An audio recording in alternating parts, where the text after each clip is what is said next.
Hello students, I am Hardik Sheta from Saraswat International Academy, Vapi. आज हम standard 11 subject physics chapter number 8 gravitation को आगे बढ़ाएंगे। तो आज का टॉपिक है एक्सेलरेशन ड्यू टू ग्रेविटी। ठीक है, पहले हम नॉर्मल केस स्टडी करेंगे, उसके बाद 3 अलग अलग स्पेशल केसेस फॉर अर्थ।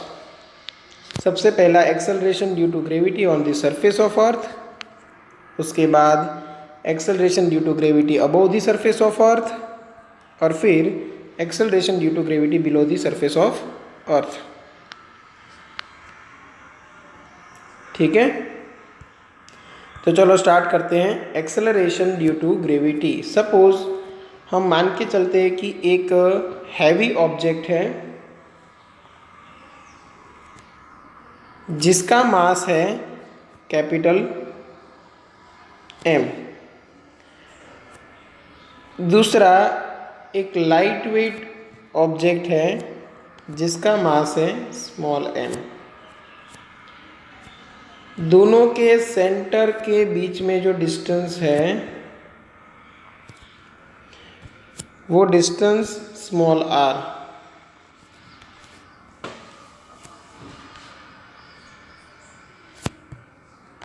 ये डिस्टेंस हो गया स्मॉल r। ठीक है, चलो हम ये मान के चलते हैं कि ये जो हैवी ऑब्जेक्ट है उसकी इनर्शिया काफ़ी ज़्यादा है। ठीक है, और ये जो लाइट वेट ऑब्जेक्ट है उसकी इनर्शिया थोड़ी कम है। हम ये देखना चाहते हैं कि due to mutual attractive force, जिसको हम बोलते हैं ग्रेविटेशनल फोर्स, उसकी वजह से ये जो मास है उसके अंदर कितना एक्सेलरेशन जनरेट होगा। ठीक है, तो हम यहाँ पे ले रहे हैं force on mass small m due to mass capital M। वो ग्रेविटेशनल फोर्स हमें मिलेगा G capital M small m divide by R square. चलो अभी ये बताओ फोर्स किसके ऊपर लग रहा है, स्मॉल m के ऊपर या कैपिटल के M के ऊपर? तो दोनों के ऊपर। स्मॉल m के ऊपर जितना फोर्स लगेगा उतना ही फोर्स कैपिटल M के ऊपर लगेगा, इक्वल एंड ऑपोजिट। बट अभी हम बात कर रहे हैं force on mass small m, इसीलिए फोर्स की जगह पे अगर मुझे मास इंटू एक्सेलरेशन लिखना है तो मास इंटू ग्रेविटेशनल एक्सेलरेशन में नाम दे देता हूँ g। यहाँ पे बनेगा g capital M small m divide by small r square. अब ये चीज़ नोटिस करो कि यहाँ पे देखो स्मॉल m कैंसल आउट हो रहा है। स्मॉल m कैंसल आउट हुआ, इसका मतलब क्या कि जो एक्सेलरेशन प्रोड्यूस हो रहा है किसी भी बॉडी के अंदर, तो उसका जो खुद का मास है वो उसके लिए रिस्पॉन्सिबल नहीं है। मतलब ग्रेविटेशनल एक्सेलरेशन किसके ऊपर डिपेंड करेगा? सोर्स मास के ऊपर, जो ग्रेविटेशनल इफेक्ट जनरेट करता है, जिसके ऊपर आप इफेक्ट चेक कर रहे हो वो होता है टेस्ट मास। टेस्ट मास की इफेक्ट नहीं होती। इसीलिए अर्थ की सरफेस से अगर सेम हाइट से दो अलग अलग ऑब्जेक्ट एक साथ आप फ्री करो, और अगर एक का मास है 5 किलोग्राम, दूसरे का मास है 50 किलोग्राम, आपको पूछा जाए कौन पहले नीचे आएगा, तो दोनों एक साथ नीचे गिरेंगे, क्योंकि दोनों के अंदर जो एक्सेलरेशन जनरेट हुआ वो सेम होगा। सेम क्यों होगा? क्योंकि ये मास पे एक्सेलरेशन की वैल्यू डिपेंड नहीं करती। किसके मास पे डिपेंड करेगी? अर्थ के मास पे। ठीक है, तो ये हुआ ग्रेविटेशनल एक्सेलरेशन का फॉर्मूला। अभी 1 बाय 1 हम एक एक केस स्टडी करेंगे। ये नॉर्मल फॉर्मूला है, ये तो आपको याद रखना ही है। ओके, तो अभी स्टार्ट करते हैं acceleration due to gravity on the surface of अर्थ। अब देखो सरफेस ऑफ अर्थ है, इसका मतलब जो distance from the centre of earth है वो बन जाएगा radius of earth. Radius of earth को मैं आर ई से डिनोट करता हूँ, ठीक है ना। तो यहाँ पे स्मॉल जी ई, देखो जो सरफेस ऑफ अर्थ पे है ग्रेविटेशनल एक्सेलरेशन उसको मैं जी ई से डिनोट करता हूँ, gravitational acceleration on the surface of earth equal to ये बन जाएगा जी इंटू, देखो मास क्या आ जाएगा यहाँ पे एम ई और स्मॉल आर की जगह पे कैपिटल आर ई स्क्वायर। जी की वैल्यू हमें पता है, एम ई की वैल्यू पता है और आर ई की वैल्यू भी पता है, ठीक है ना। मास ऑफ अर्थ आपको टेक्स्ट बुक में दिया है, रेडियस ऑफ अर्थ भी 6400 किलोमीटर अप्रॉक्सीमेट है और जी की वैल्यू भी पता है। सभी वैल्यूज़ यहाँ पे रख दो तो आपको मिल जाएगा 9.8 मीटर पर सेकंड स्क्वायर। और इसमें थोड़ा बहुत वेरिएशन आएगा, अलग अलग प्लेस पे 9.8 के आसपास थोड़ा बहुत वेरिएशन आ सकता है जी की वैल्यू में। ओके, यहाँ तक समझ में आ गया।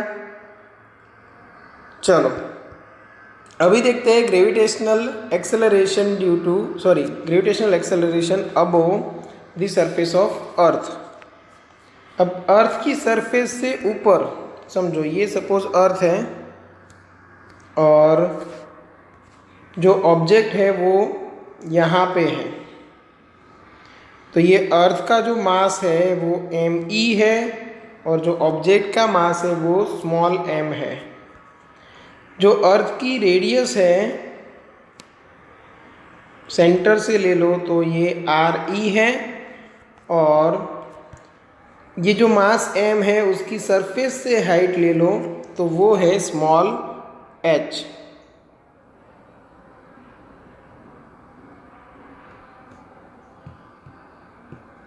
Okay, total distance between centre of earth and that object वो हम ले लेते हैं स्मॉल आर। तो स्मॉल आर की जगह पे मैं क्या लिख सकता हूँ, आर ई प्लस एच। तो पहली बात तो ये कि जी ई क्या रहेगा यहाँ पे, सॉरी जी ई नहीं बट यहाँ पे हम नाम देंगे ग्रेविटेशनल एक्सेलरेशन जी। तो ग्रेविटेशनल एक्सेलरेशन जी रहेगा capital G M E divide by R square. ये है इक्वेशन 1, या तो यहाँ पे जो इक्वेशन था उसको हम नाम दे देते हैं इक्वेशन 1 ऑन सरफेस के लिए, ये equation 2। Hence g equal to क्या बन सकता है, g M E upon small r की जगह पे लिख दो आर ई प्लस एच, तो यहाँ पे बन गया R E plus H whole square. Okay, इसके बाद क्या करेंगे, तो ट्राई करो कि नीचे से आर ई कॉमन निकल जाए, तो ये बन गया आर ई स्क्वायर, क्योंकि स्क्वायर लेके कॉमन निकलेगा, ऊपर यहाँ पे स्क्वायर है इसलिए। देखो यहाँ से आर ई निकल गया तो जहाँ पे आर ई था वहाँ पे क्या बचेगा 1, और जहाँ पे सिर्फ एच है आर ई था ही नहीं वहाँ पे आर ई से आपको डिवाइड करना पड़ेगा। अब हमने ऐसा क्यों किया, ये आर ई को बाहर क्यों निकाला, क्योंकि हमें ये मिल जाए G M E upon R E square, और G M E upon R E square को हम gravitational acceleration on the surface of Earth G E बोल सकते हैं, ठीक है। हैंस नेक्स्ट स्टेप आपका रहेगा जी इक्वल टू, ये बन गया जी ई, और जो बचा है इतना पार्ट, देखो ये तो हो गया G E, G M E upon R E square. अब जो इतना पार्ट बचा है उसको मैं ऊपर लेके जाता हूँ, तो ऊपर आएगा ये 1 प्लस एच अपॉन आर ई और पावर में रहेगा -2, पावर में रहेगा -2। ओके, तो यहाँ पे आपको एक बाइनोमियल थियरम है, मैथमेटिक्स का एक स्टेप, उसको फॉलो करना पड़ेगा। तो वो मैं यहाँ पे आपको लिख के दे रहा हूँ, ठीक है। अगर आपको ऐसा दिया जाए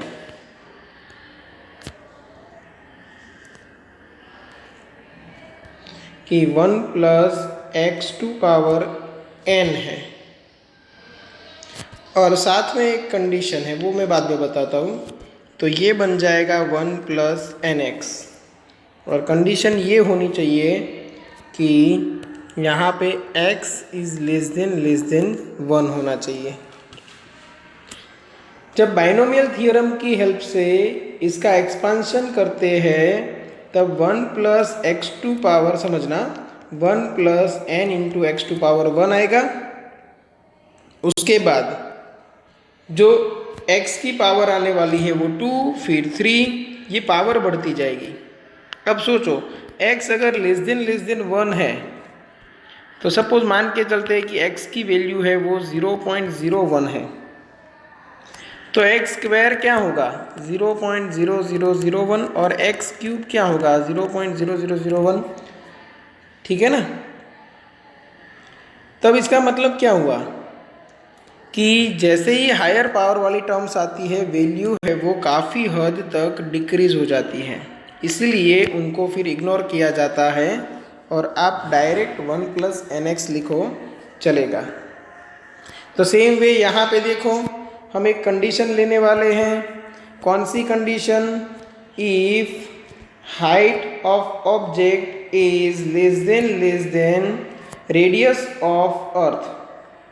अब अर्थ की रेडियस क्या है 6400 किलोमीटर और ऑब्जेक्ट की हाइट हम क्या ले सकते हैं, कहाँ तक ले सकते हैं 5-10 किलोमीटर तक, तो उसकी कंपैरिजन में तो ये बहुत बड़ी रेडियस है। हाँ, अगर हाइट है वो लेस देन RE नहीं है तो फिर जो हम नीचे अप्लाई कर रहे हैं वो फॉर्मूला आप यूज़ नहीं कर सकोगे, ठीक है। तो if h is less than RE then G = GE × 1 + ये जो -2 पावर है वो आगे मल्टीप्लाई होगा, तो -2 × h/RE। तो ये फॉर्मूला बन गया G = GE × 1 - 2h/RE।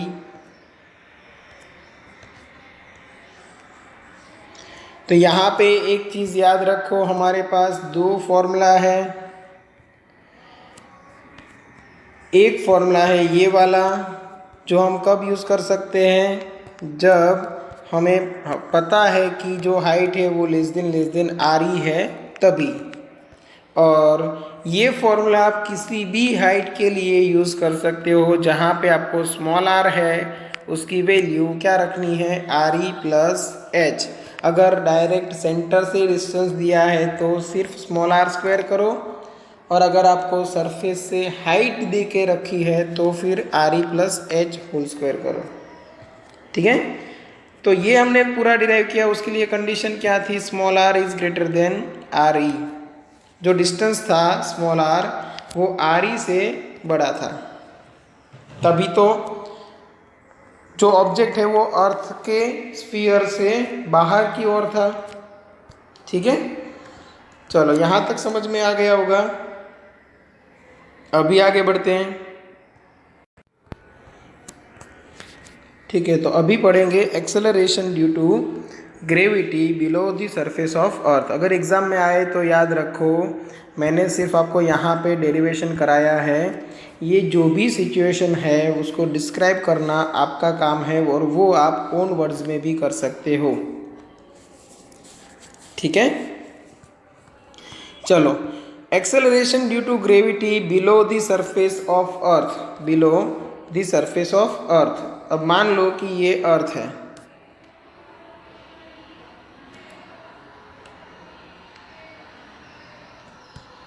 ठीक है।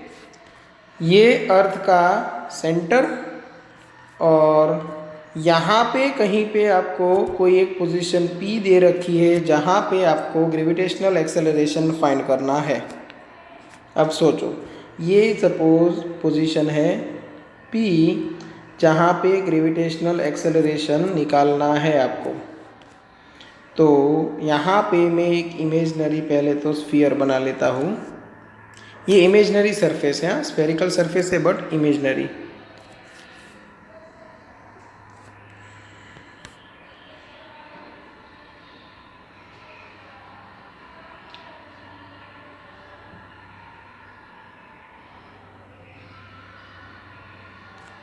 ओके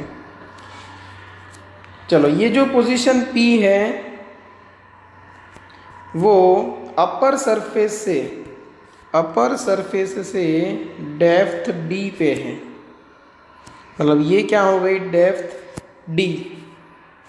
अब ये टोटल डिस्टेंस कितना होगा, तो ये तो रेडियस ऑफ अर्थ है।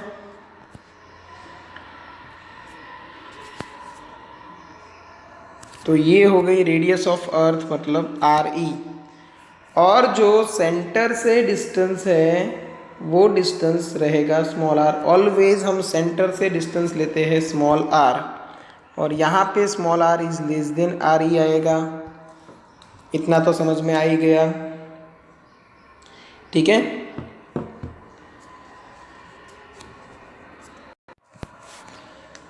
अब यहाँ पे थोड़ी कुछ अलग कंडीशन है, अच्छे से समझना। अगर मेरे पास एक स्फेरिकल शेल है, स्फेरिकल शेल मतलब होलो स्फीयर, और होलो स्फीयर का मास है कैपिटल M। आपको बोला जाए अंदर किसी भी पोजीशन पे ग्रेविटेशनल एक्सेलरेशन की वैल्यू क्या होगी, तो वो होगी 0। क्यों, किसी भी पोजीशन पे हर एक और से लगने वाला फोर्स ऐसे लगता है कि एक दूसरे की इफेक्ट को कैंसल आउट करें। और ये आप अच्छे से समझोगे गॉस लॉ, जो कि आप 12th में इलेक्ट्रोस्टैटिक्स के लिए पढ़ने वाले हो, ठीक है। तो यहाँ पे जो सरफेस है, मतलब समझो अगर स्फेरिकल सरफेस है तो उसकी वजह से अंदर ग्रेविटेशनल फोर्स या तो ग्रेविटेशनल एक्सेलरेशन आपको मिलेगा 0। अब यही चीज यहाँ पे भी होगी। आपको जो इतना पार्ट नजर आ रहा है, ये वाला पार्ट, अब वो P पोजीशन के लिए, जो P पोजीशन आपको दिख रही है ना, उसके लिए तो बाहर की सरफेस हो गई पूरी। मतलब आप ऐसे बोल सकते हो कि यहाँ पे कोई मास है और उसके अंदर की साइड कोई पोजीशन P है, और वहाँ पे एग्जैक्ट यहाँ पे अंदर, ठीक है, वहाँ पे ग्रेविटेशनल एक्सेलरेशन हो जाएगा 0। मतलब वहाँ पे कोई ग्रेविटी की इफेक्ट नहीं है। इसका मतलब क्या हुआ कि सिर्फ ये जो अंदर का मास है वही P पोजीशन पे ग्रेविटेशनल एक्सेलरेशन जनरेट करता है।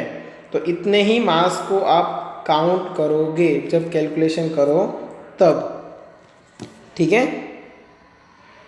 अब उसके लिए फिर क्या करना है, उसके लिए फिर आपको मास निकालना पड़ेगा। अब मास कैसे निकालोगे समझो, आप ऐसे लिख सकते हो कि 4 पाई RE स्क्वायर एरिया है, तब मास कितना है, कैपिटल ME मास है। मेरे पास एरिया है 4 पाई, सॉरी ये मास स्फीयर है ना, हाँ तो वॉल्यूम लेना पड़ेगा। ओके चलो वॉल्यूम लेके कर लेते हैं, बट ये जो डायग्राम है वो थोड़ा बीच में आ रहा है तो उसको साइड में हम शिफ्ट कर देते हैं, ठीक है। आपको लिखना पड़ेगा 4/3 पाई RE क्यूब, इतना वॉल्यूम है, तब मास रहता है कैपिटल ME। मुझे चाहिए सिर्फ अंदर का मास, तो अंदर का वॉल्यूम कितना होगा, अंदर का वॉल्यूम रहेगा 4/3 pi small r cube volume. अब उसके लिए मास कितना है ना, तो यहाँ पे आपको वो मास मिल जाएगा जिसको हम नाम दे देते हैं M डैश, या तो कैपिटल M डैश, या तो मास ऑफ स्फीयर भी बोल सकते हो, या तो कैपिटल M सिर्फ बोलो तो भी चलेगा, ठीक है। तो ये ME into 4/3 pi small r cube divide by 4/3 pi capital RE cube. क्या किया हमने, इन दोनों का मल्टीप्लिकेशन और उसका डिवीज़न इसके साथ।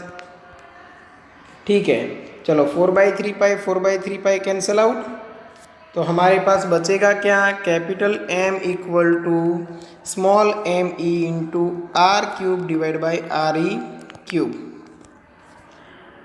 ये हम नाम दे देते इक्वेशन 1, अभी जो हमने थियरी ली है उसके लिए।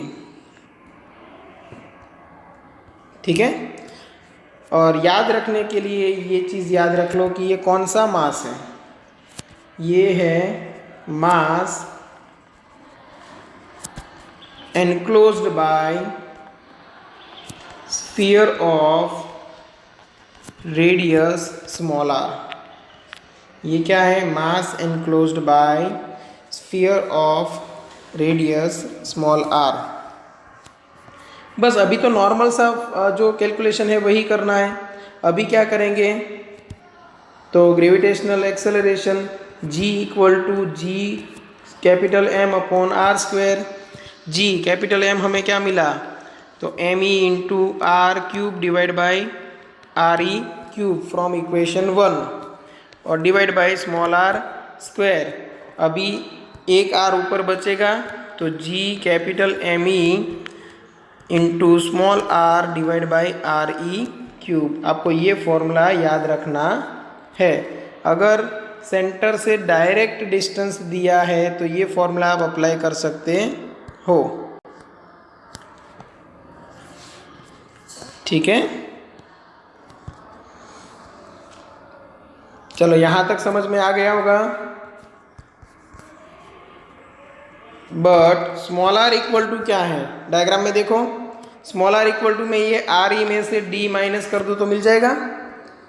तो यहाँ पे RE में से हमने d को सब्ट्रैक्ट कर दिया, हैंस g की वैल्यू क्या मिलेगी, GME अपॉन यहाँ पे रहेगा RE minus d divide by RE cube. मुझे यहाँ पे GME अपॉन RE स्क्वायर चाहिए, तो एक RE से मैं अंदर डिवीज़न ले लेता हूँ, तो 1 माइनस मुझे मिलेगा d डिवाइड बाई RE। क्या किया, ये जो RE क्यूब था उसको RE स्क्वायर और RE में कन्वर्ट कर दिया, ये मैंने एक साथ लिख दिया और ये RE से इन दोनों को डिवाइड किया। ठीक है, तो ये मुझे मिल गया gravitational acceleration on the surface of earth GE into 1 minus d upon RE। चलो ये फॉर्मूला कब यूज़ कर सकते हो, तो किसी भी डेप्थ के लिए ये फॉर्मूला यूज़ कर सकते हो, क्योंकि हमने ये थियरी में किसी भी टाइप की कंडीशन नहीं ली है। देखो प्रीवियस थियरी में हमें यहाँ पे लिखना पड़ा था if h is less than RE। इसका मतलब अगर h लेस देन RE है तभी ये फॉर्मूला यूज़ कर सकते हैं। बट ये वाला फॉर्मूला आप कभी भी यूज़ कर सकते हो किसी भी कंडीशन के लिए। चलो यहाँ तक समझ में आ गया होगा। ओके, तो अगर मैं स्मॉल r के फॉर्म में बात करूँ तो वैल्यू ऑफ g समझना, यहाँ से पूरा अलग टॉपिक है। वैल्यू ऑफ g पहले मैं बात करूँ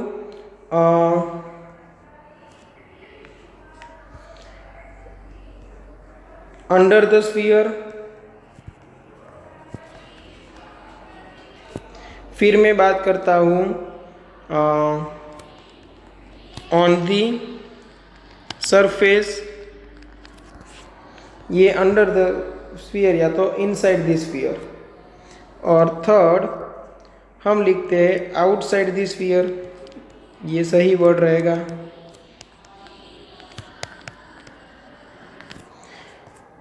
अब देखो जो इनसाइड द स्फीयर है उसके लिए r लेस देन RE है, ये r इक्वल टू RE है और ये r ग्रेटर देन RE है। अगर स्मॉल r के फॉर्म में मैं फॉर्मूला लूँ तो स्मॉल g इक्वल टू यहाँ पे रहेगा GME इंटू आर और divide by R E cube. अब इसका मतलब क्या रहा? तो g is directly proportional to small r। यहाँ पे g की वैल्यू मुझे मिलेगी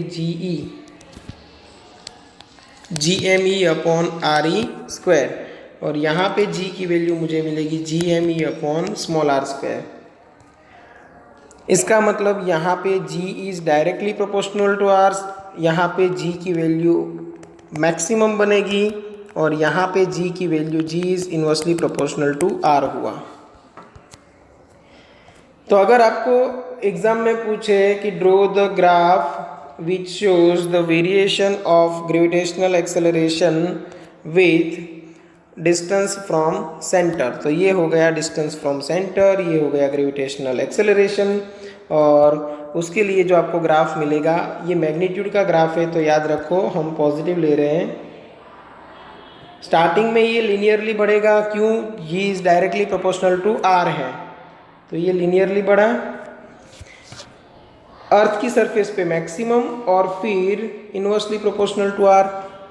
तो आपको ऐसा ग्राफ मिलेगा जिसमें यहाँ पे स्मॉल r इक्वल टू क्या है? आर ई है, और यहाँ पे आप लिख सकते हो इसकी value G M E upon R E square है, विच इज़ मैक्सिमम।